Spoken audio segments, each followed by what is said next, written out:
नमस्कार। स्वागत है आप सभी का Byju's exam prep IAS YouTube channel में। और आपका स्वागत है उस साप्ताहिक सर्वेक्षण में अंतर्राष्ट्रीय घटनाक्रम के, जिसमें हम दृष्टिपात करते हैं उन सभी मुद्दों पर, विषयों पर, व्यक्तियों पर, घटनाओं पर जिनका प्रभाव हमारी विदेश नीति पर पड़ सकता है, हमारे राष्ट्र हित को प्रभावित करता है। अंतर्राष्ट्रीय राजनीति में हमेशा ऐसा नहीं होता कि कोई संकट है जो बिल्कुल विस्फोटक स्थिति में पहुंचा है, बड़ी तेजी से घटनाक्रम बदल रहा है और हमें अपना राजनीति उसके अनुसार संचालित करना होता है। कभी कभार ऐसा भी होता है कि गति शिथिल हो जाती है, राजनय अदृश्य हो जाता है, ये जान नहीं पड़ता कि कहाँ क्या हो रहा है, मगर तब भी सतह के नीचे जो घटनाओं का प्रवाह चलता है वो हमारे राष्ट्रहित को भी प्रभावित करता है और उसमें ये आशंका या संभावना हमेशा बची रहती है। कभी भी कोई नया संकट पैदा हो सकता है, कोई नई विस्फोटक स्थिति पैदा हो सकती है और पिछले हफ्ते लगभग कुछ ऐसा ही हो रहा था। बहुत कुछ चमत्कारी, बहुत कुछ चौंकाने वाला अंतर्राष्ट्रीय मंच पर नहीं घट रहा था, मगर जो गतिविधियां थीं उनको देखकर लग रहा था कि वो गतिविधियां अपने आप में कम महत्वपूर्ण नहीं हैं। मसलन एक बड़ी रोचक विषय जो शाही विजिट थी, वो एक इंडोनेशिया के राष्ट्रपति का चीन का दौरा था। पहली बार चीन के राष्ट्रपति शी जिनपिंग ने एक इतने उच्च स्तरीय शाही मेहमान का स्वागत किया फरवरी में विंटर ओलंपिक्स के बाद। उस समय ज़रूर बोल्सोनारो, पुतिन और इमरान खान पाकिस्तान के वहाँ पहुँचे थे, मगर तब से अब तक काफ़ी समय बीत चुका है और कोविड के कारण न तो शी जिनपिंग खुद बाहर जाते थे, न किसी मेहमान को अपने घर बुलाते थे।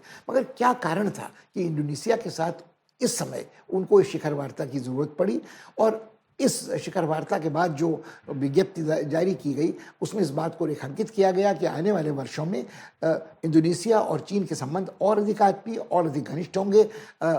आर्थिक दृष्टि से तो हैं ही, वो अब उसका एक शायद सामरिक पक्ष भी जो सैनिक बहुत स्पष्ट नहीं होगा मगर देखने को हमको मिल सकता है।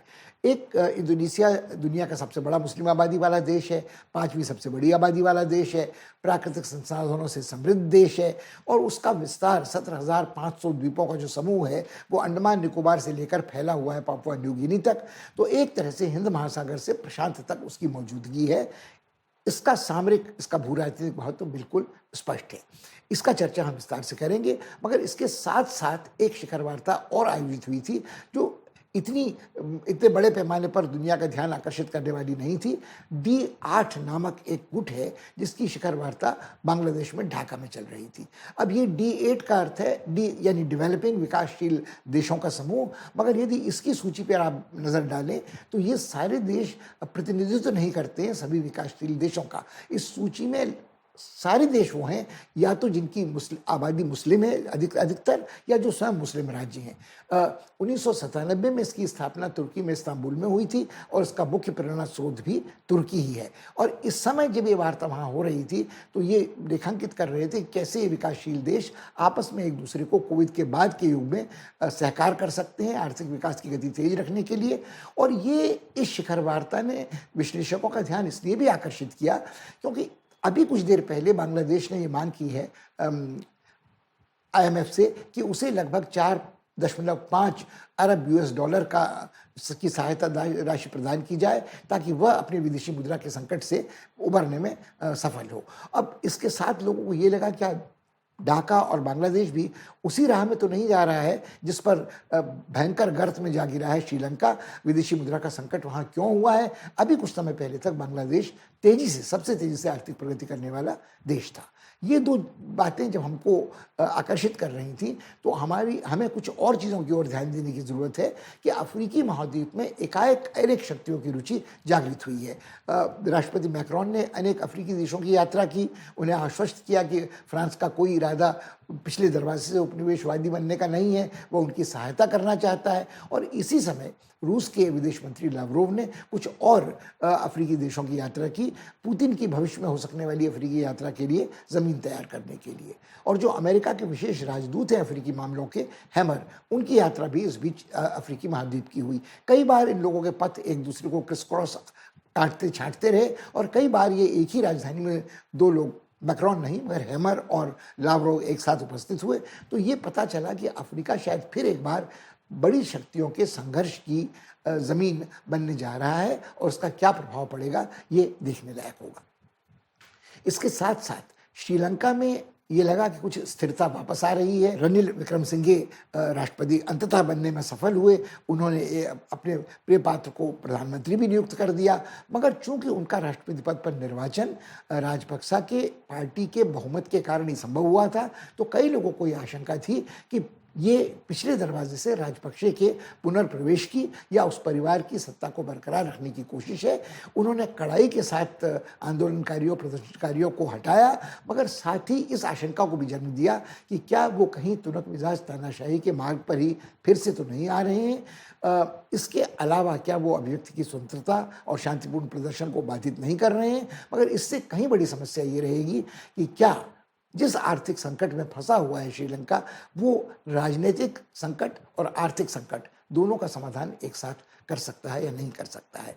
इसके साथ साथ हमने श्रीलंका और जब इसकी बातचीत की तो लोगों का ध्यान अनिवार्यतः इस ओर भी गया कि चीन जो माना जाता है उधार की शिकंजे में फंसाने वाली रणनीति राजनीति के कारण लोगों देशों को परेशानी में डालता है, स्वयं उसकी अर्थव्यवस्था कितनी स्थिर है, क्या वो स्वयं तो किसी आर्थिक संकट की चपेट में आने वाला नहीं है। और जब ये सारी बातें चल रही थी तो लोगों का ध्यान अनायास एक और बात की ओर गया कि कोविड की चपेट में आने के बाद पूरे विश्व के अनेक देशों की अर्थव्यवस्था ध्वस्त हो गई थी। बड़ी मुश्किल से लोग पुनः अपनी अर्थव्यवस्था को पटरी पर लाने की कोशिश कर रहे थे कि तभी एक और वैश्विक महामारी ने दस्तक दरवाजे पे दी। इसका नाम है मंकी पॉक्स। और एक बार फिर अपनी निष्क्रियता या अनावश्यक सक्रियता या राजनीतिक दबाव में काम करने की प्रवृत्ति के कारण WHO फिर से सवालों के घेरे में आ गया है। लोग चिंता करने लगे हैं कि क्या इस अंतर्राष्ट्रीय संगठन की कोई उपयोगिता बची भी है या नहीं बची है, या इसमें संरचनात्मक सुधारों की तत्काल बेहद जरूरत है। इन सब विषयों पर चर्चा हम इस बार आपके साथ करेंगे।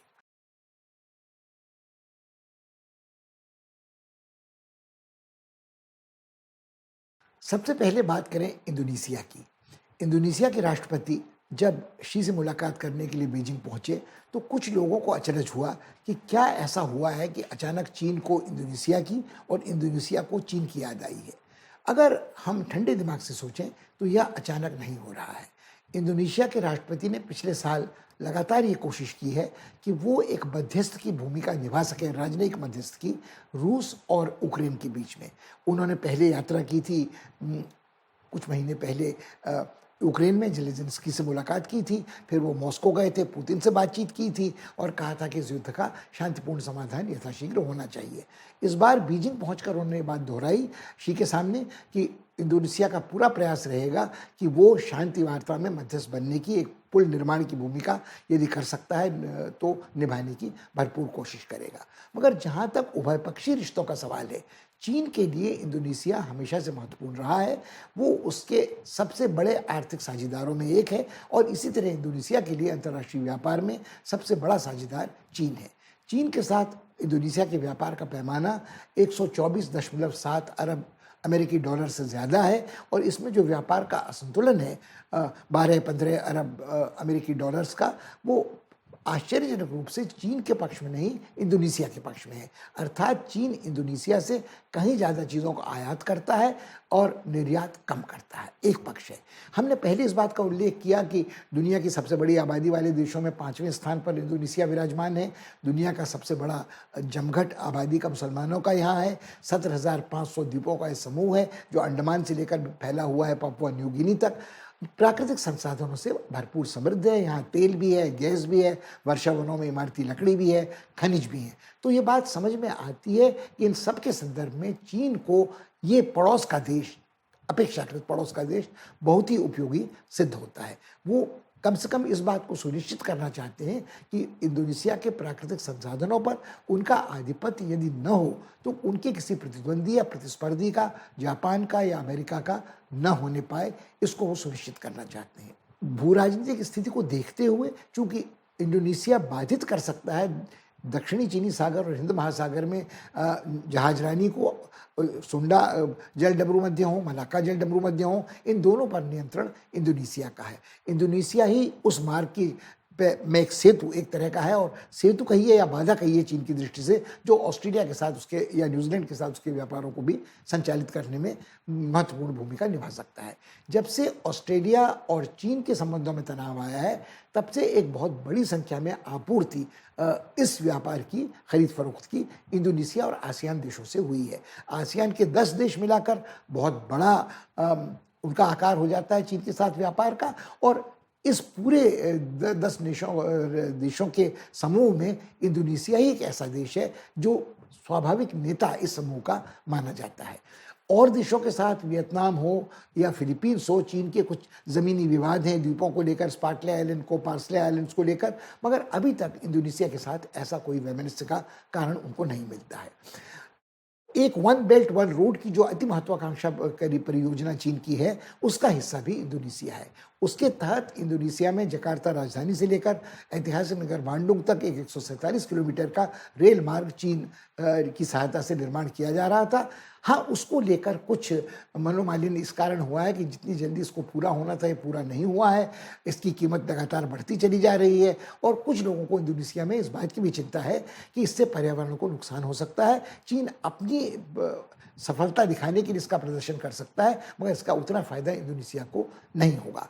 इसको एक बार फिर से गतिशील बनाने की कोशिश इस वार्ता के दौरान की गई है। चीन ने इस वार्ता के दौरान ही इंडोनेशिया को ये भरोसा भी दिलाया कि वो उनसे 10 लाख टन पाम ऑयल तत्काल खरीदेंगे। अब ये थोड़ी विडंबना इसमें लगती है कि कुछ समय पहले भारत और इंडोनेशिया के संबंधों में तनाव इस कारण ही पैदा हुआ था कि इंडोनेशिया ने पाम ऑयल के निर्यात पर रोक लगा दी थी, ये कहते हुए कि पाम ऑयल का उपयोग वह अब एक बायो ईंधन के रूप में करने जा रहा है, इसलिए खाद्य तेल के रूप में इसका निर्यात वो नहीं करेगा। बाद में इसका विरोध हुआ और इसके बाद ये निर्यात पुनः शुरू कर दिया गया। मगर 10 लाख टन का जो आयात होगा चीन करेगा निश्चय ही वो कुल निर्यात को प्रभावित करेगा ही करेगा। और पाम ऑयल को लेकर भी पर्यावरण को लेकर चिंताएं हैं कि पाम ऑयल के उत्पादन के लिए जिन पेड़ों को रोपा जाता है, जो बागान बनाए जाते हैं, वो वर्षा वनों की तुलना में कहीं बड़ा संकट होते हैं पर्यावरण के लिए। वहाँ जो लोग काम करते हैं उनको उनके अधिकारों को बाधित किया जाता है, वो लगभग बदुआ मजदूर होते हैं। ये स्थिति मलेशिया की हो या इंडोनेशिया की हो, इसमें कोई ख़ास फर्क नहीं पड़ता है। मगर कुल मिलाकर ये बात ध्यान में रखने लायक है कि जिस बात को लेकर एक संभावित भविष्य में विवाद भारत और इंडोनेशिया के बीच में हो सकता है, वहाँ चीन ने अपने पैर पसारने शुरू कर दिए हैं। अब इसके साथ साथ चीन की दृष्टि में इंडोनेशिया के कुछ और महत्व हैं। इंडोनेशिया आने वाले वर्ष में ही G20 में अध्यक्ष पद संभालने वाला है, और उसके बाद जिन लोगों को जिनकी बारी आने वाली है उसमें जापान और दक्षिणी कोरिया है। जो चीन के नज़र में जापान और दक्षिण कोरिया तो साफ साफ अमेरिकी खेमे के देश हैं, जो उसकी महत्वाकांक्षाओं पर अंकुश लगाने के लिए हमेशा तत्पर रहते हैं। अमेरिका उनका दुरुपयोग करता है। उनकी तुलना में इंडोनेशिया उसको कहीं अधिक साथ देने वाला भरोसे का मित्र नजर आता है। एक और जमावड़ा है अंतर्राष्ट्रीय राजनीति का, जिसको आप कह सकते हैं आसियान, जो बड़ा महत्वपूर्ण है। हमने कहा चीन की दृष्टि से उसका अध्यक्ष पद भी अब इंडोनेशिया संभालने वाला है। अब तक इस अध्यक्ष पद पर कंबोडिया विराजमान है, जो चीन की इच्छानुसार सब कुछ कर सकता है, मगर उसकी अपनी क्षमता, उसकी अपनी हैसियत अंतर्राष्ट्रीय मंच पर बहुत कम है। उसे कठपुतला चीन का माना जाता है। खुद वो चीन के कर्ज के बोझ से दबा है, और वहाँ के नेताओं ने जिस तरह का राजनीति किया है उससे आसियान में अंदरूनी फूट पड़ती नजर आ रही है। उन्होंने जब जो मिलिट्री तानाशाही, मिलिट्री हुंटा है, फौजी तानाशाही म्यांमार की है, उसके साथ संबंधों को सामान्य करने की कोशिश की। भले वो ये कहते रहे कि वो उभय पक्षी रिश्ते थे, उसका आसियान से कोई लेना देना नहीं था, मगर आसियान में कुछ आशंकाएं इससे पैदा हुई थी। तो चीन का ये भी मानना है कि भले ही उतना लचीला कंबोडिया जैसा इंडोनेशिया ना हो, मगर 2 बड़े बहुपक्षीय राजनयिक मंचों पर उसका साथ देने के लिए इंडोनेशिया हमेशा तत्पर रहेगा। अब इसमें आश्चर्यजनक बात यह है कि इंडोनेशिया के संबंध चीन के साथ अचानक एकाएक मधुर नहीं हुए हैं। ये इतिहास पिछले 40-50 वर्षों का है, मगर भारत के साथ इंडोनेशिया के संबंध सदियों, हजारों साल पुराने हैं। ईसा के जन्म के पहले ही भारतीय संस्कृति का प्रचार प्रसार दक्षिण पूर्व एशिया के इस भूभाग में हो चुका था। खासकर चोल साम्राज्य के शासनकाल में 10वीं 11वीं शताब्दी में बड़े पैमाने पर नाविक बेड़े इंडोनेशिया तक पहुँचे और वहाँ अगर आप भाषा देखें, उनके महाकाव्य देखें, उनकी लोक कलाएँ देखें, उनकी लोक नृत्य देखें, नाट्य देखें, दर्शन शास्त्र देखें, चाहे राजसत्ता के सिद्धांत हो, सब जगह आपको भारत का प्रभाव देखने को मिलता है। दुनिया का सबसे बड़ा बौद्ध स्तूप बोरोबुदुर जावा में है। वहाँ शिव बौद्ध नाम का संप्रदाय है जहाँ शैव और बौद्ध दर्शन का संगम अनोखा देखने को मिलता है। वहाँ रामायण और महाभारत के नायक अपने नायक माने जाते हैं। वयांकुलित जो आदम कद कठपुतलियों का छाया नृत्य होता है, उसके एक पात्र यही होते हैं। आप नाम देखें वहाँ के साम्राज्यों के, श्रीविजय, शैलेंद्र, गजमदा, सारे के सारे लोगों के नाम, सुकार्णो, मेघावती आदि सब यही लगता है। जब इंडोनेशिया आज़ादी की लड़ाई लड़ रहा था तो भारत के बीजू पटनायक ने एक विमान में उस ब्लॉकेड को तोड़ा था जो डच उपनिवेशवादियों ने लगाया था और वहाँ हट्टा को सकुशल पहुँचाया था। इसको लोग आज भी बड़ी कृतज्ञता के साथ याद करते हैं। फिर क्या हुआ कि गुट निरपेक्ष आंदोलन के संस्थापकों में साथ साथ गिने जाने के बाद नेहरू और सुकार्णो में मनमुटाव हो गया। हमें ये याद रखना चाहिए कि इस मनमुटाव का एक बड़ा कारण तब भी, आज से 50-60 पहले भी, चीन ही था। जब बांडुंग सम्मेलन में चीन को अपने साथ भारत ले गया, वो गुट निरपेक्ष आंदोलन का सम्मेलन था। चीन साम्यवादी देश था, मगर नेहरू के हट के कारण चीन को वहाँ ले जाया गया, आमंत्रण दिया गया और चीन ने तत्काल सुकार्णो को ये बात समझाई कि नेहरू बड़े भाई की भूमिका अदा करते हैं, तुमको सक्रिय नहीं होने देते हैं, वो एक प्रतिक्रियावादी ताकत है, वो अंग्रेजी परस्त हैं, तुमको नवोदित उपनिवेश विरोधी राष्ट्रों का नेतृत्व खुद अपने हाथ में संभालना चाहिए। और बांडुंग के कुछ ही वर्ष बाद जब बेलग्रेड सम्मेलन हुआ तो नेहरू अकेले थकेले पड़ गए। वो गुट निरपेक्ष आंदोलन के नेता बचे रहे कुछ समय तक, मगर उनकी प्राथमिकता निशस्त्रीकरण थी और चीन की प्रेरणा से जो स्वर था वो सुकार्णो का अति उग्र था। उनका मानना था कि वो उपनिवेशवाद का विरोध कर रहे हैं, नवनिवेशवाद का विरोध कर रहे हैं और ये फूट तब से अब तक निरंतर पड़ी रही। सन 62 में चीन ने जब भारत पर आक्रमण किया हिमालयी सरहद को लेकर, तब ये फूट बिल्कुल स्पष्ट हो गई। इंडोनेशिया तब बिल्कुल चीन के पक्ष में चला गया और उस धुरी का निर्माण चीन ने किया जो बीजिंग, जकार्ता, पिंडी धुरी कहलाती थी और तब से अब तक ये धुरी लगभग बरकरार रही है। पाकिस्तान भले अमेरिकी पिट्ठू रहा हो, अमेरिकी सैनिक संगठन का सदस्य रहा हो, मगर पूरे शीत युद्ध के दौरान, पूरे हिंद चीन के युद्ध के दौरान चीन ने अपने इस रिश्ते को बरकरार रखा इंडोनेशिया के साथ। बीच में इतना भी विकट रिश्ते में बिगाड़ आया कि इंडोनेशिया ने हिंद महासागर का नाम बदलकर इंडोनेशियाई महासागर कर डाला, संयुक्त राष्ट्र से बाहर निकल आया। मगर तब से अब तक स्थिति बहुत बदल चुकी है। ऐसा नहीं है कि चीन का विरोध तब से अब तक इंडोनेशिया में नहीं हुआ हो। 1965 में वहाँ चीन विरोधी दंगे पनपे, दंगों में लाखों चीनी मूल के इंडोनेशियाई मारे गए और जो इंडोनेशिया की साम्यवादी पार्टी थी उसका उन्मूलन हो गया। तब जिन आर्थिक सलाहकारों का रोल प्रभावशाली बना इंडोनेशिया में, उन्हें कॉर्नेल माफिया कहा जाता था, अर्थात अमेरिकी इच्छानुसार उसकी आर्थिक नीतियों का नियोजन संपादन होता था। उन्हीं दिनों आसियान का गठन हुआ साम्यवाद विरोधी एक मंच के रूप में, मगर तब से अब तक स्थिति बहुत बदल चुकी है। जैसा हम देख रहे हैं कि अब इंडोनेशिया बहुत पास है इस समय साम्यवादी चीन के। जहाँ तक भारत का प्रश्न है, हमें ये बात निरंतर ध्यान में रखनी होगी कि चीन इस समय लगभग वही कर रहा है इंडोनेशिया को साथ लेकर जो भारत को साथ लेकर क्वाड्स की स्थापना के साथ अमेरिका एक बार करना चाहता था। अमेरिका ने क्वाड्स और ऑगस के जरिए जो अपना प्रभाव बरकरार रखने की कोशिश इस दक्षिण चीनी सागर और दक्षिणी भाग में हिंद महासागर के रखने की कोशिश की है, उसे निरस्त करने की कोशिश चीन कर रहा है इस गठजोड़ के साथ, इंडोनेशिया के साथ। और भारत जाने क्यों आसियान में रुचि रखने के बावजूद उसकी दृष्टि अटकी रहती है बड़ी शक्तियों पर, रूस, चीन, अमेरिका पर, यूरोपीय समुदाय पर, और अपने पड़ोस के इस प्रभावशाली पड़ोसी की ओर वो नहीं देखता है। चीन ने फिर भरोसा दिलाया है इंडोनेशिया को कि वो वैक्सीन राजने में उसकी सहायता करेगा, पर्यावरण की रक्षा में सहायता करेगा और वो बाहरी शक्तियों को यहाँ आकर नव उपनिवेशवादी मौजूदगी नहीं करने देगा।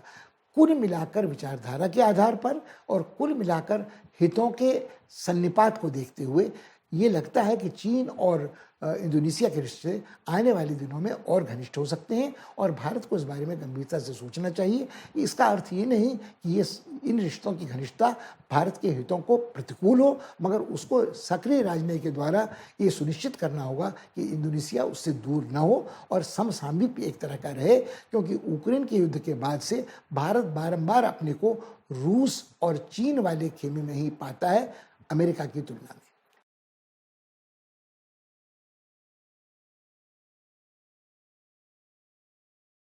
बांग्लादेश, जो काफ़ी समय से लगभग उपेक्षित, अनदेखा सा था, एकाएक सुर्खियों में आ गया। कुछ ही दिन पहले वहाँ एक शिखर सम्मेलन का आयोजन किया गया। शिखर सम्मेलन एक बहुपक्षीय राजनयिक मंच संगठन था जिसका नाम है D8। डी यानी डेवलपिंग, 8 यानी 8 विकासशील देश। अब यदि इन देशों की सूची पर आप नज़र डालें, तुर्की है, नाइजीरिया है, मलेशिया है, ईरान है, पाकिस्तान है, इंडोनेशिया है, स्वयं बांग्लादेश है, यदि आप इन सारे देशों पर नज़र डालें तो ये सभी देश विकासशील देश एक तरह के नहीं हैं। ये प्रतिनिधित्व तो नहीं करते हैं दुनिया के विकासशील देशों का। कहने को D8 एक बहु महाद्वीपीय संगठन है, मगर इसमें जितने सदस्य हैं वो देश हैं जिनकी या तो आबादी मुसलमानों के घनत्व वाली है या जिनकी जो राजनीतिक प्रणाली है वो इस्लामी राजनीतिक व्यवस्था है। तो कुल मिलाकर ये एक ऐसा जमावड़ा है जो इस्लामी देशों के हितों को आपस में सामंजस्य लाने की कोशिश करता है। इसकी स्थापना 1997 में इस्तांबुल में तुर्की में हुई थी। तब एर्दोगान नहीं थे, मगर एर्दोगान ने भी इस मंच को बहुत उपयोगी पाया है और उनकी जो महत्वाकांक्षा मध्य पूर्व, पश्चिम एशिया और यूरोप, अफ्रीका से इतर अपने प्रभाव को दिखाने की है, उसमें ये बहुत कारगर उपकरण साबित होता नजर आता है। जहाँ तक भारत का सोचना है, भारत के लिए महत्वपूर्ण इसलिए हो जाता है कि मान लीजिए आप ये मान भी लें बहस के लिए कि सार्क तो लगभग मृतप्राय है, उसमें गतिरोध आ चुका है, मगर अन्य जो संगठन थे, बिम्स्टेक जैसे जो संगठन थे, आसियान के प्रति जो भारत की रुचि रही है, उनको देखते हुए कहीं न कहीं वो जो भारत बांग्लादेश दक्षिण पूर्व एशिया के सहकार की ज़मीन तैयार करने वाली परियोजनाएं थीं, उनमें थोड़ा कहीं न कहीं बाधा होती है। अब कहने को इस मंच का कहना यही है कि सब आपस में आर्थिक सहकार होगा, कोविड की चपेट में आने के बाद जो गतिरोध आया है अर्थव्यवस्था में, उसको दूर करने का प्रयास किया जाएगा, पर्यावरण के रक्षा के लिए काम किया जाएगा।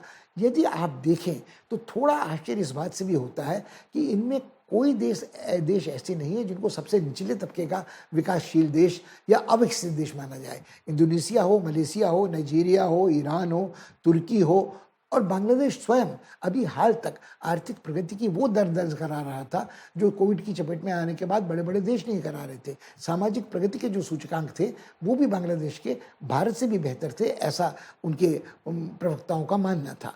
तो यदि आप इन चीज़ों को ध्यान में रखें तो थोड़ी अटपटी चीज़ ये लगती है कि क्यों बांग्लादेश को एकाएक अपना विकासशील रूप सामने लाने की ज़रूरत पड़ी और क्यों इस मंच में सक्रिय होने की ज़रूरत पड़ी और क्या इस मंच की सक्रियता का प्रभाव दक्षिण एशियाई देशों के आपसी सहकार पर पड़ सकता है। इसके पहले एक और समाचार के संदर्भ में बांग्लादेश सुर्खियों तक पहुंचा था कि बांग्लादेश सरकार ने ये आवेदन किया था इंटरनेशनल मॉनेटरी फंड से कि उसे लगभग 4.5 अरब अमेरिकी डॉलर की सहायता दी जाए ताकि वो अपनी विदेशी मुद्रा के संकट से निकल सके। उसके पास विदेशी मुद्रा जो है वो लगभग 7.5 अरब डॉलर ही बची है, जो मुश्किल से 2 महीने के ईंधन के आयात के लिए काफ़ी है। अब एकाएक बांग्लादेश इस संकट की स्थिति में कैसे पहुंचा, उसके अनेक कारण हैं। कुछ लोगों का मानना है कि जिस तरह श्रीलंका चीन के कर्ज के शिकंजे में फंसा, उसी तरह कहीं न कहीं उतनी बुरी तरह बांग्लादेश भले ही न फंसा हो, मगर उधार से विकास कार्यक्रमों को चलाने की या उधार से अपनी अर्थव्यवस्था को स्थिर करने के प्रयासों का कुछ दुष्प्रभाव बांग्लादेश को भी देखने को मिला है। जहाँ तक बांग्लादेश की विपक्षी पार्टी बांग्लादेश नेशनलिस्ट पार्टी है, उसका आरोप शेख हसीना की पार्टी पर यह है कि उन्होंने अपनी दिखावे की नुमाइशी विकास योजनाओं के लिए भरपूर पैसा खर्च किया, जिसका पूरा लाभ बांग्लादेश को आर्थिक नहीं हुआ, उसके कारण ही ये हुआ है। मगर ये आरोप बहुत नाजायज़ है। कोई भी सरकार होती है, हम इस बात को अनदेखा नहीं कर सकते हैं कि बांग्लादेश को कई तरह से आर्थिक संकटों का सामना करना पड़ा है। अभी हाल में जिस बाढ़ की चपेट में भारत का पूर्वोत्तरी प्रदेश और बांग्लादेश आए थे, उसमें लगभग 9 अरब अमेरिकी डॉलर की संपत्ति का नुकसान हुआ, ऐसा अनुमान आंका जाता है। जो बांग्लादेशी नागरिक, प्रवासी नागरिक विदेशों में काम कर विदेशी मुद्रा अपने देश को भेजते थे, कोविड के कारण उनमें से कई बेरोजगार हो गए हैं और 5% की गिरावट उस मुद्रा में के कोष में हुई है जो बाहर से भेजी जाती थी। इसके अलावा बांग्लादेश सबसे बड़ा रेडीमेड कपड़े बनाने वाले उद्योग का प्रतिनिधित्व करता था। कोविड के कारण उसकी जो सप्लाई चेन थी वो भी बाधित हो गई और जिन देशों के साथ उसका व्यापार होता था उस व्यापार में भी गिरावट आई। इन सब बातों को यदि आप ध्यान में रखें तो बांग्लादेश को एकाएक इसकी ज़रूरत है कि वो आईएमएफ से मदद करे। उसने श्रीलंका की तुलना में कहीं अधिक बुद्धिमत्ता का काम यह किया है कि उसने समय रहते बिना किसी अहंकारी हट के ये आवेदन आईएमएफ के सामने रख दिया है। इसी तरह का आवेदन लगभग 6.5 अरब अमेरिकी डॉलर की सहायता का पाकिस्तान ने कुछ समय पहले आईएमएफ को दिया था, मगर आईएमएफ की जो नीतियां हैं वो अक्सर दोहरे मानदंडों का भी अनुसरण करती हैं। अब पाकिस्तान चूंकि अमेरिका का चहेता है तो उसको तत्काल उन्होंने भरोसा दिला दिया है कि राहत कम से कम पहुंचा दी जाएगी, बाकी रकम जब वो नीतियों में परिवर्तन करेगा तब होगा। मगर शाहनवाज शरीफ जो नए प्रधानमंत्री वहाँ हैं, उनकी समस्या ये है कि यदि वो उन नीतियों को अपनाते हैं जो आईएमएफ बताता है तो उनकी सरकार अलोकप्रिय होती जाएगी और उनको जो राजनीतिक चुनौती इमरान खान दे रहे हैं वो उनके लिए थोड़ा भारी पड़ सकती है। मगर पाकिस्तान में चूंकि जनतांत्रिक प्रणाली पूर्णतः कारगर नहीं है, सेना की तानाशाही है और उस सैनिक तानाशाही को अमेरिका और चीन दोनों का समर्थन प्राप्त है, कुछ इस्लामी देशों का भी, तो पाकिस्तान के लिए ये काम अधिक सहज होगा कि वो आईएमएफ की सहायता से सऊदी अरब, खाड़ी देशों के प्रति जो उसका उधार है उसको रिशेड्यूल कर सके। देखने लायक बात ये होगी कि आप बांग्लादेश के बारे में भी इतनी ही अत्यावश्यक अर्जेंसी आईएमएफ दिखाता है और बांग्लादेश को इस संकट से उबारने में मददगार होता है। भारत के लिए समस्या चिंताजनक इसलिए है कि बांग्लादेश ने बहुत सारे विकास कार्यों को अपने बलबूते पर पूरा किया है, मगर कहीं ना कहीं भारत के साथ जो उसकी हज़ारों किलोमीटर की सरहद है और वो चलने की तरह है, और यदि वहाँ कोई आंतरिक विस्थापन होता है, राजनीतिक अस्थिरता आती है, और दुनिया वालों को ये बात भी ध्यान में रखनी चाहिए कि लाखों रोहिंग्या शरणार्थियों का बोझ बिना किसी अंतर्राष्ट्रीय सहायता के वहन कर रहा है बांग्लादेश। तो बांग्लादेश के प्रति सहानुभूति सिर्फ इस कारण नहीं कि वो हमारा पड़ोसी है, मगर उसकी जो समस्याएं हैं वो हमारे अपने सामरिक हितों और आर्थिक हितों के साथ घनिष्ठ रूप से जुड़ी हैं। एक तरह से यदि देखें तो नेपाल, बांग्लादेश और श्रीलंका भारत के लिए एक ही तरह की चिंता उत्पन्न करते हैं। यदि वहाँ आंतरिक संकट होता है, नेपाल में इस समय आंतरिक संकट संवैधानिक अधिक नजर आता है, भ्रष्टाचार के आरोप वहाँ अधिक चिंताजनक हैं, मगर वहाँ भी विदेशी मुद्रा के बाहर निर्यात पर रोक लगा दी गई है।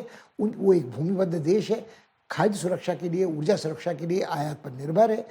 भारत कितना ही उदारता से उनकी सहायता करे, जैसा निरंतर करता आया है, जैसे उसने उदारता से सहायता श्रीलंका की भी की, मगर अनिश्चित काल तक विदेशी मुद्रा के संकट को या चरमराती अर्थव्यवस्था को भारत अकेले नहीं संभाल सकता है। तो भारत के लिए ये महत्वपूर्ण हो जाता है कि वो पड़ोस की आर्थिक अस्थिरता को अपने यहाँ एक संक्रामक रोग की तरह न आने दे, हमारे सामरिक हितों का पर इसका कोई बुरा प्रभाव न पड़े और न भारत पर कोई ये आक्षेप लगा सके कि अपने पड़ोसियों के संकट का लाभ उठाकर भारत वहाँ हस्तक्षेप नाजायज कर रहा है। ये चुनौती काफ़ी जटिल है, इसके बारे में भारत को सतर्क रहना पड़ेगा।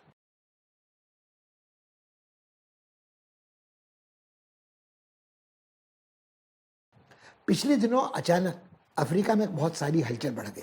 हलचल इसलिए बढ़ी कि पहले जो फ्रांस के राष्ट्रपति मैक्रोन हैं, उन्होंने कई अफ्रीकी देशों का ताबड़तोड़ दौरा किया। अब वो पहले भी इस तरह के दौरे करते रहे हैं। उनकी इच्छा हमेशा से ये रही है कि वो दिखाएं कि फ्रांस एक बड़ी शक्ति है, अंतर्राष्ट्रीय रंगमंच में आज भी असरदार प्रभावशाली है, खासकर उस इलाके में जो कभी फ्रांस का उपनिवेश रहा करता था और फ्रैंकोफोन अफ्रीका कहलाता था, जहाँ फ्रांसीसी बोली जाती है। अल्जीरिया उसका हिस्सा था, मोरक्को उसका हिस्सा था, गैबोन उसका हिस्सा था और बहुत सारे साहिल के देश उसके इस भाग में आते हैं। उनकी उपस्थिति फॉरेन लीजन के ज़रिए, संयुक्त राष्ट्र के शांति रक्षक दस्ते के ज़रिए यहाँ रही हुई है। कई बार उनकी आलोचना भी होती है कि उनका प्रयास ये है कि वो सिर्फ अपनी छवि को चमकाने के लिए सब करते हैं, या पिछले दरवाजे से वो उपनिवेशवाद वापस अफ्रीका में लाना चाहते हैं, फ्रांसीसी कंपनियों के हितों की रक्षा करना चाहते हैं। उन्होंने स्पष्ट ही कहा कि इस तरह के आरोप यदि मुझ पर लगाए जाएंगे या मेरे देश पर लगाए जाएंगे तो मैं यहाँ से अपनी सैनिक तैनाती वापस ले चलूँगा। अब उसके बाद भी उनकी आलोचना होती है, यदि वो अपने सैनिक दस्तों को वहाँ से वापस ले जाते हैं तो जो वहाँ की सरकारें हैं माली या चाड की, वो अपनी संप्रभुता की रक्षा करने में असमर्थ हैं। उनका बहुत बड़ा भूभाग इस्लामी कट्टरपंथी आतंकवादियों के हाथ चला जाता है। वहाँ जो जनजातीय नस्लवादी हिंसा है वो भड़क उठती है और वो असफल राष्ट्र और सीधे गर्त की ओर जाने लगते हैं। इतना ही नहीं कि नाइजीरिया जैसे बड़े देशों के साथ भी ये संकट होता है। मगर कुछ समय पहले तक ये लगता था कि जिस स्वाधीन विदेश नीति की बात मैक्रोन यूरोपीय समुदाय के लिए करते हैं, जिसके मुखर प्रवक्ता वो स्वयं बनना चाहते थे, उसमें वो सफल हो रहे हैं। वो लेबनान तक पहुंचते थे सुलह कराने के लिए। मगर जब उन्होंने संसदीय चुनाव में उनको हार का सामना करना पड़ा तो काफ़ी कुछ हवा उनके गुब्बारे से, इस राजनीतिक गुब्बारे से निकल गई और लोगों को लगा कि वो सिर्फ अब कुछ समय बाद ये प्रयास कर रहे हैं दिखाएं कि वो आज भी सक्रिय हैं। हाल में उन्होंने दौरा किया कैमरून का। कैमरून में जो नेता इस समय हैं वो 90 के आसपास पहुंच चुके हैं उनकी उम्र, और जब उन्होंने सत्ता संभाली थी उस समय मैक्रोन 5 वर्ष के थे। तो आप कल्पना कर सकते हैं कि इतने लंबे समय तक जो आदमी तानाशाह है उसकी प्रशंसा करने यानी मैक्रोन वहाँ पहुँचते हैं तो क्या प्रभाव वहाँ की आम जनता पर छूटता होगा। और इन सज्जन ने अपने लड़के को अपना वारिस पहले ही नामजद कर दिया है। तो एक तरह की कुनबा परस्त तानाशाही का समर्थन करते फ्रांसीसी राष्ट्रपति जब नजर आते हैं तो निश्चय ही कोई भी उनकी इस बात पर यकीन नहीं कर सकता कि वो जनतंत्र के पक्षधर हैं, वो मानवीय अधिकारों की रक्षा करते हैं। उनकी कोई नियत प्राकृतिक संसाधनों पर अफ्रीका के इन देशों की है। इस बात को अनदेखा करना बड़ा कठिन है कि ये सिर्फ घटना कैमरून की नहीं है। बुर्किना फासो कहिए, बेनिन कहिए, या आप चाड कहिए, माली कहिए, कांगो का गणराज्य कहिए, उगांडा कहिए, सभी जगह ऐसे उम्र दराज नेता हैं जो लंबे समय से तानाशाही कर रहे हैं। कुनबा परस्ती के और भ्रष्टाचार के आरोप उन पर लगे हैं। मगर इसके लिए सिर्फ फ्रांसीसी मैक्रोन को दोहरे मानदंडों का पर आचरण करने वाला दोषी नहीं ठहराया जा सकता। अनेक अफ्रीकियों का ये कहना है कि उनकी जनतंत्र की परिकल्पना, अवधारणा वो नहीं है जो पश्चिम उन पर थोपना चाहता है। उनकी मानवाधिकारों की अवधारणा वो नहीं है जो पश्चिम उन पर थोपना चाहता है। यदि आज उनके यहाँ भ्रष्टाचार है तो उसके लिए कहीं न कहीं औपनिवेशिक कुशासन ही जिम्मेदार है। आज यदि नस्लवादी वैमनस्य अफ्रीकी महाद्वीप में है पड़ोसियों के बीच में, तो वो कृत्रिम सरहदों के कारण है जो औपनिवेशिक काल में औपनिवेशिक ताकतों ने अपने हितों की रक्षा के लिए खींची थी। यदि आज वहाँ हिंसा है, आज वहाँ आतंकवाद है, तो उसका कारण भी ये है कि वहाँ की प्राकृतिक संसाधनों के दोहन के लिए जो बहुराष्ट्रीय कंपनियां काम कर रही हैं वो प्रोत्साहित करती हैं कट्टरपंथियों को, आतंकवादियों को, ताकि कोई दूसरा इस क्षेत्र में प्रवेश न कर सके। एक तरह का नव उपनिवेशवादी, नव साम्राज्यवादी जीवन जीने को विवश हैं अफ्रीका के अधिकांश देश। उन लोगों ने स्पष्ट ये कहा है कि अमेरिका स्वयं जो पाठ पढ़ाता रहता है मानवाधिकारों का, जनतांत्रिक अधिकारों का, वो खुद इसके अनुसार आचरण नहीं करता है। चाहे ब्लैक लाइव मैटर्स को आप देख लीजिए या उपनिवेशवाद के काल में जो कुछ शोषण उत्पीड़न अफ्रीका का, एशिया का, लैटिन अमेरिकी देशों का हुआ था, उसको देखते हुए वो आज दूध से धुला होने की कोई दावेदारी नहीं कर सकते हैं। फ्रांसीसी राष्ट्रपति ने कुछ जो कलाकृतियाँ चुरा कर ले जाई गई थी, लूट खसोट कर औपनिवेशिक काल में वो कुछ लौटाई हैं, कुछ प्रकारांतर से क्षमा याचना की है उन स्वतंत्रता संग्राम में भाग लेने वालों की हत्या के लिए जो उस दौर में हुई थी, मगर उनकी बातों पर विश्वास करना अभी कठिन है। ये बात रही फ्रांसीसी राष्ट्रपति की। लगभग इसी समय रूस के विदेश मंत्री लावरोव ने इसी रफ्तार से यात्रा की, इजिप्ट से लेकर, मिस्र से लेकर, इथियोपिया से लेकर अफ्रीका के अनेक देशों की, युगांडा की, और वहाँ भी उन्होंने बारंबार यही बात दिखाने की कोशिश की कि एक स्वाभाविक कुदरती सौहार्द अफ्रीका के देशों का रूस के साथ है। तब से है जब रूस सोवियत संघ था, और तब से है जब अफ्रीका के अधिकांश देशों में समाजवादी रुझान की सरकारें कीनिया में, तंजानिया में काम कर रही थीं। और रूस ने खुले हाथ से शीत युद्ध के दौरान आर्थिक तकनीकी सहायता अफ्रीका के देशों को दी थी। हाल के दिनों में देखने में क्या मिला है कि चीन ने आर्थिक सहायता के नाम पर, तकनीकी सहायता के नाम पर अपने पैर पसारे हैं अफ्रीकी महाद्वीप में, और वन बेल्ट वन रोड के कारण कई देशों को अपने कर्ज के शिकंजे में फंसाने की कोशिश की है। इस समय रूस का और चीन का हितों का कोई टकराव नहीं है। इस समय जो टकराव है वो रूस का और अमेरिका का है। जहां अब लावरोव ने अपने राजने में एक बात बार बार जोरदार तरीके से ये भी कही कि यदि आज अफ्रीका के देशों को ऊर्जा संकट का सामना करना पड़ रहा है, खाद्य संकट का सामना करना पड़ रहा है, तो उसका कारण ये नहीं कि जैसा अमेरिकी प्रचार कर रहे हैं कि रूस के यूक्रेन में आक्रमण के कारण ये हुआ है। उन्होंने ये बात समझाने की कोशिश की कि असली कारण पश्चिमी देशों द्वारा जो आर्थिक प्रतिबंध या निषेध रूस पर लगाए गए हैं, उसके कारण बाधा पड़ी है अनाज या ईंधन अफ्रीका में पहुंचने तक। इसी समय जब ये दो महानुभाव अफ्रीका की यात्रा कर रहे थे, अफ्रीका के देशों की मैक्रोन और लाव्रोव, उसी समय अमेरिका के विशेष राजदूत अफ्रीकी मामलों के हैमर भी अफ्रीका पहुंचे थे। उन्होंने भी इजिप्ट की यात्रा की, वो भी इथियोपिया पहुंचे और बल्कि विडंबनापूर्ण स्थिति लगभग हास्यास्पद तो ये हुई कि हैमर और लाव्रोव एक ही समय इथियोपिया की राजधानी में पहुंचे हुए थे और लाव्रोव बड़े जोशीले उत्साही अंदाज में अफ्रीकन यूनियन को पत्र लिख रहे थे। अनेक नेताओं का शिखर सम्मेलन 8-9 देशों का उन्होंने स्वयं अपने बलबूते पर आयोजित कर लिया था इथियोपिया में, और यही सब काम करने की कोशिश बेचारे हैमर भी कर रहे थे। तो अनेक अफ्रीकी देशों के नेताओं ने ये बात स्पष्ट की है कि उनका रुझान आज भी रूस के प्रति ज्यादा है बनस्पत अमेरिका के। अब कभी ये कल्पना की जाती थी कि अफ्रीका के कुछ देश, कम से कम दक्षिण अफ्रीका हो, नाइजीरिया हो, इथियोपिया हो, इस स्थिति में आएंगे अपनी तेल संपदा के कारण, अपनी खनिज संपदा के कारण, कि वो अपने भविष्य के बारे में मुखर हो सकेंगे, अपने हितों को परिभाषित कर सकेंगे। मगर दक्षिण अफ्रीका की जितनी खस्ता हाल हालत है, भ्रष्टाचार के कारण, कोविड के कारण, वैक्सीनीकरण में असफलता के कारण, नस्लवादी भेदभाव के कारण, अराजकता के कारण, ये लगता नहीं कि कोई भी अफ्रीकी देश उससे नेतृत्व की आशा अपेक्षा करता है। घाना जैसे देश जो कभी राष्ट्रकुल के प्रमुख सदस्य माने जाते थे, गुटनिरपेक्ष आंदोलन में सक्रिय थे, खुद आर्थिक दिवालियेपन की कगार पर पहुंचे हैं और IMF से सहायता की मांग कर रहे हैं। तानाशाह, फौजी तानाशाहों ने नाइजीरिया तक में अपनी संप्रभुता को की दावेदारी सख्ती के साथ करने में असमर्थता जाहिर की हुई है। और कुल मिलाकर ये सारे अफ्रीका जो महाद्वीप की हलचल है, हमको चिंतातुर इस विषय में करती है कि भारत इस स्थिति में नहीं कि वो किसी एक देश में समर्थ हस्तक्षेप करके स्थिति को स्थिर कर सके, मगर हर जगह अस्थिरता का कुछ न कुछ बुरा प्रभाव हमारे हितों पर पड़ता ही है। उसका लाभ हमारे विरोध में जो प्रतिपक्षी हैं उनको न हो पाए, ये प्रयास हमारा हमेशा रहना चाहिए।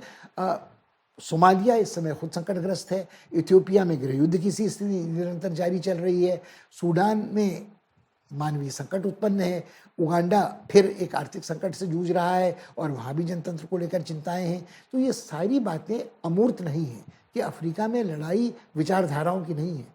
अफ्रीका में जो लड़ाई है वो भी खाद्य सुरक्षा और ऊर्जा सुरक्षा को लेकर है, और कहीं न कहीं इन विषयों में भारत की गहरी रुचि है, क्योंकि भारत दुनिया का दूसरे सबसे बड़ी आबादी वाला देश है, अगले वर्ष तक शायद सबसे बड़ी आबादी वाला देश बन जाएगा, और दुनिया भर की खाद्य सुरक्षा, ऊर्जा सुरक्षा संकटग्रस्त होना हमारे हितों को निश्चित रूप से प्रभावित करेगी।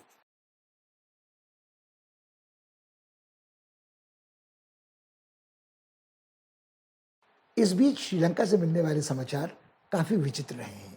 पहले सब लोगों ने इस बात से राहत की सांस ली थी कि वहां सत्ता का हस्तांतरण शांतिपूर्ण तरीके से हो गया।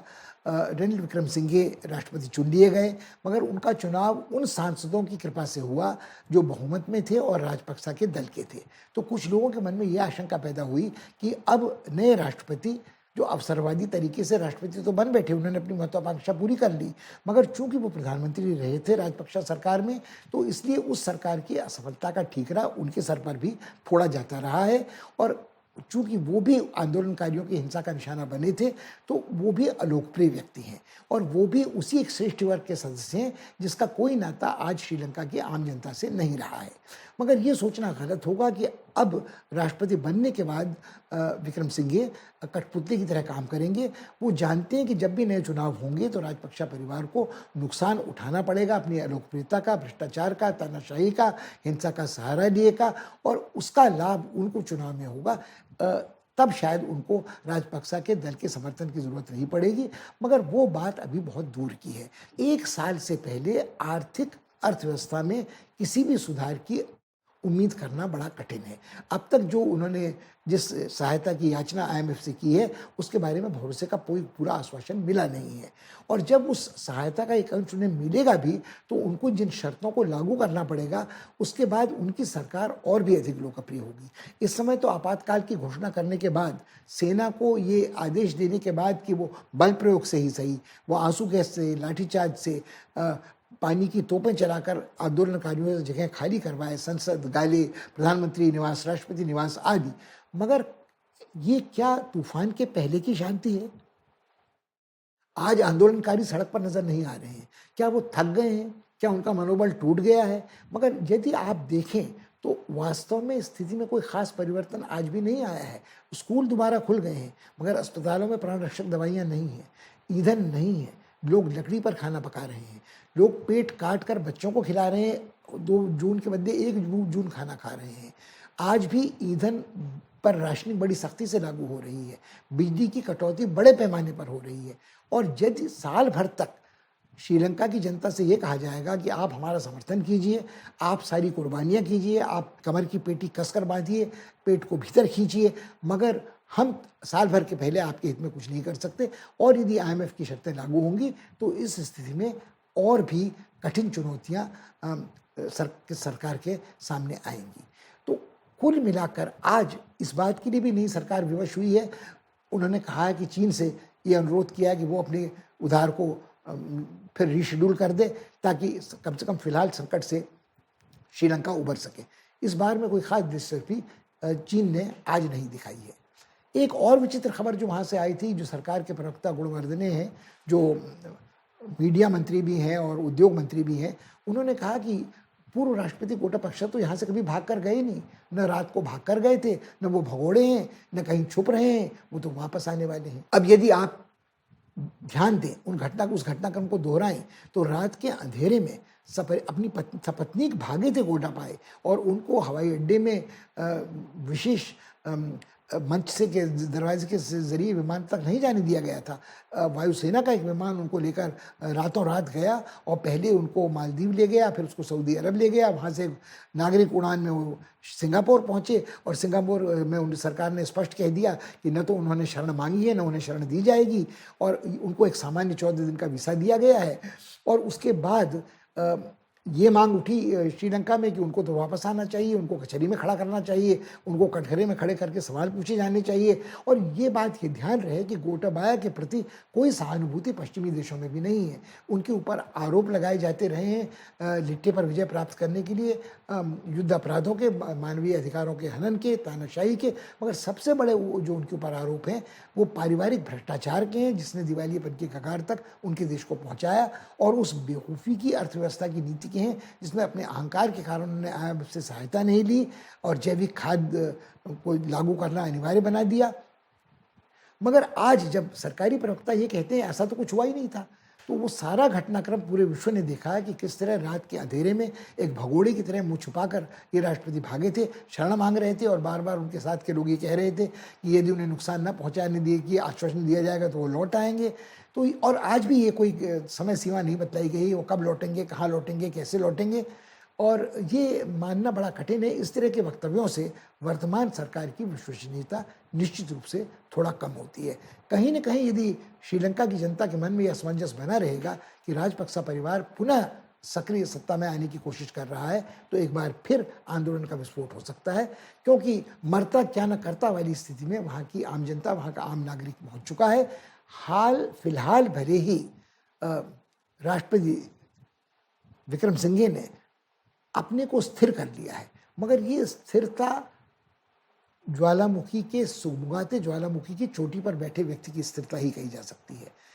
कितनी देर तक आर्थिक समस्याओं का फिर विस्फोट नहीं होगा, ये कहना बड़ा कठिन है। जहाँ तक भारत सरकार का प्रश्न है, उसने संकोच भाव से कहा है कि वो श्रीलंका की जनता के साथ है, उसकी कोई दिलचस्पी वहाँ की सरकार के बदलाव में, वहाँ की सरकार कौन सी सरकार रहती है, कौन सी बदलती है, इसका फैसला श्रीलंका की जनता करेगी। जहाँ तक भारत की सरकार का प्रश्न है, वो श्रीलंका की जनता के साथ है। भारत की जनता श्रीलंका की जनता के साथ है, बिना भेदभाव के कि सिंघल कौन है, तमिल कौन है, बौद्ध कौन है, मुसलमान कौन है, ईसाई कौन है। हाँ, श्रीलंका में जो कुछ घटता है उसकी उपेक्षा या अनदेखी भारत नहीं कर सकता है, क्योंकि भारत के सामरिक और आर्थिक हितों पर से सीधा संबंध श्रीलंका के घटनाक्रम का है।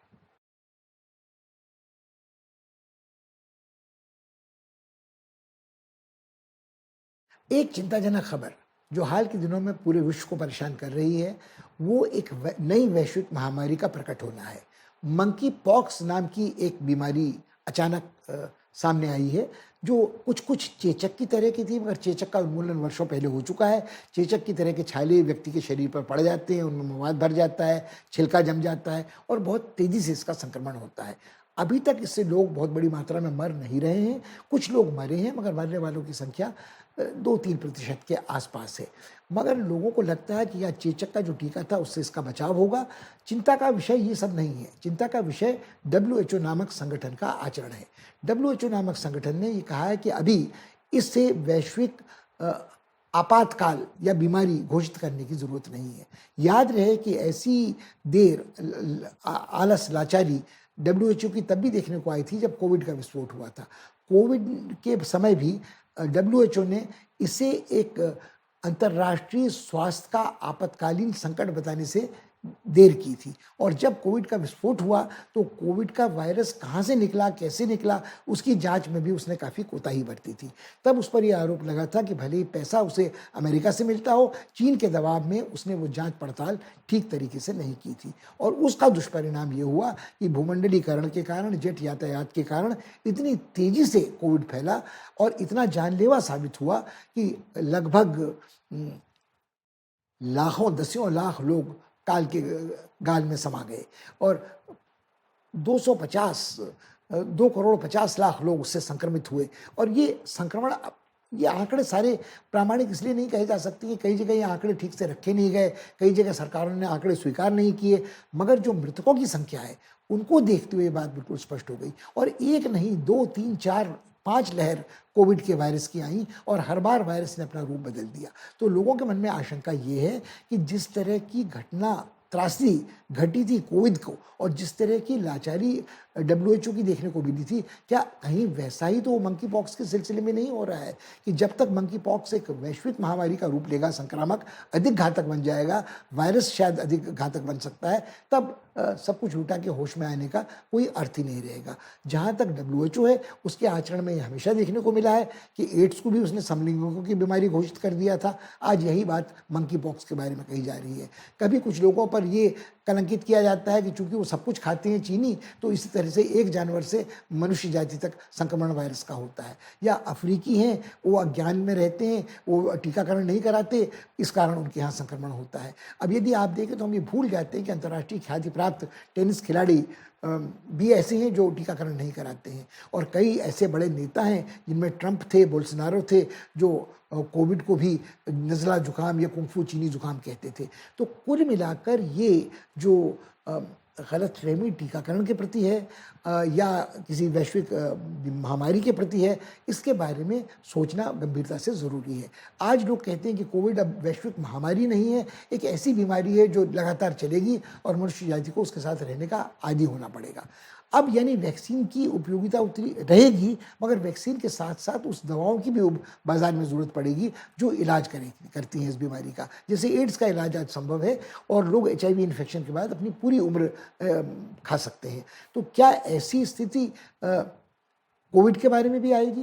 या जो दवाइयाँ बड़ी राष्ट्रीय कंपनियां बनाएंगी, क्या वो सुलभ होंगी? वैक्सीन के बारे में भी बड़ी खींचतान चली थी कि वैक्सीन, जो संपन्न देश हैं उन्होंने अपनी अपनी आबादी को 2 बार 3 बार टीकाकरण कर लिया, मगर दुनिया के अनेक देश ऐसे हैं जो आज भी टीकाकरण के लाभ से कोविड के वंचित हैं। तो ये कहीं ना कहीं, जिसे अंग्रेजी में इक्विटी कहते हैं, जो अंतर्राष्ट्रीय कानून में समता की अवधारणा है, जो दोहरे मानदंडों को तोड़ने की ज़रूरत है, खासकर जीवन और मरण को तय करने वाली दवाइयों के संदर्भ में, उसमें WHO की भूमिका बिल्कुल निरर्थक साबित हुई है। जब वैक्सीन का आविष्कार भी हो रहा था तो WHO का हठ तो ये था कि उनके ठप्पे के बिना इसका प्रयोग नहीं किया जा सकता। कई लोगों ने इसको नहीं माना, कई लोगों ने चीन में रूस में उन्होंने अपनी वैक्सीनें निकाली, मगर भारत की जो वैक्सीन थी, भारत में समानांतर रेखाएं थीं। एक वैक्सीन हम स्वदेशी बना रहे थे, एक वैक्सीन हम विदेशी कंपनियों के साथ सहयोग से बना रहे थे। मगर जो भारतीय वैक्सीन थी उसमें कुछ दोष वैक्सीन निर्माता का था, जिन्होंने कई शॉर्टकट लिए थे, प्रोटोकॉल पूरी तरह से पूरे नहीं किए थे, कुछ दावे गलत भी साबित हुए। मगर कुल मिलाकर WHO ने अपनी जिम्मेदारी से हाथ झाड़ रखा था। तो शायद ये सवाल आज उठता है कि संयुक्त राष्ट्र तत्वावधान में जो ये संस्था है, इसमें संरचनात्मक सुधारों की ज़रूरत है, और जो लोग इसको अनुदान से पोषित करते हैं उनकी लगभग साझेदारी इसमें बराबरी की होनी चाहिए। कोई बड़ी शक्ति अपनी इच्छानुसार इसको दिशा निर्देश दे, ऐसा नहीं होना चाहिए। Ebola, AIDS, SARS, bird flu, सबके संबंध में यही देखने को मिला है।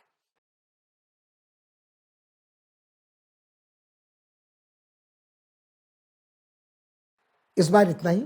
अगली बार आपके से मुलाकात होने तक हम विदा लेना चाहेंगे, मगर हमेशा की तरह हमारी राय आपको ये रहेगी कि जो कुछ हमने आपके साथ चर्चा किया है उसको एक बार दोहराएं ज़रूर, समझने की कोशिश करें कि क्यों इंडोनेशिया और चीन आज एक दूसरे के पास आ रहे हैं। ये अचानक आ रहे हैं या कुछ वर्षों से इसकी ज़मीन तैयार हो रही थी, और आने वाले दिनों में इसका क्या प्रभाव हमारे हितों में पड़ेगा।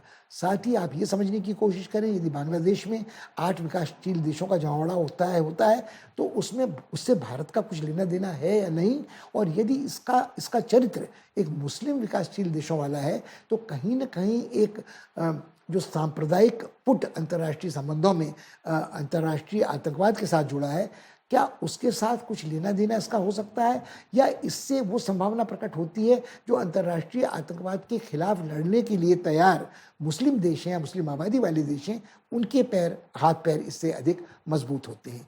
फिर हम देखते हैं कि अफ्रीका में जो एक बार फिर रस्साकसी और छीन झपट चल रही है, अभी प्रत्यक्ष बहुत नहीं हुई है, मगर परोक्ष रूप से बिल्कुल स्पष्ट है कि बड़ी शक्तियां वहाँ एक बंदर बांट करने की तैयारी फिर से कर रही हैं, और कोई भी अफ्रीकी देश शायद उसके प्रतिरोध के लिए आज तैयार नहीं है। लंका में घड़ी की सुइयां पीछे लौटाने का जो प्रयास हो रहा है वो कितना सफल होगा, सरकार के वक्तव्यों को कितना विश्वसनीय माना जा सकता है, ये सब इस पर निर्भर करेगा कि आर्थिक संकट का कोई समाधान वर्तमान सरकार ढूंढ सकती है या नहीं। भारत के लिए यही बेहतर है कि वो श्रीलंका की जनता की सहायता का भरसक प्रयत्न करे, मगर सरकारी उठापटक से अपना लेना देना उसका कोई नहीं हो सकता है। अंत में जो नई वैश्विक महामारी का संकट सामने आया है, वैश्विक महामारी अंतर्राष्ट्रीय सरहदों को नहीं मानती है, वो कोविड हो या एड्स हो या बर्ड फ्लू हो। तो क्या यही संकट एक बार फिर मंकी पॉक्स लेकर हमारे सामने नहीं प्रकट हुआ है?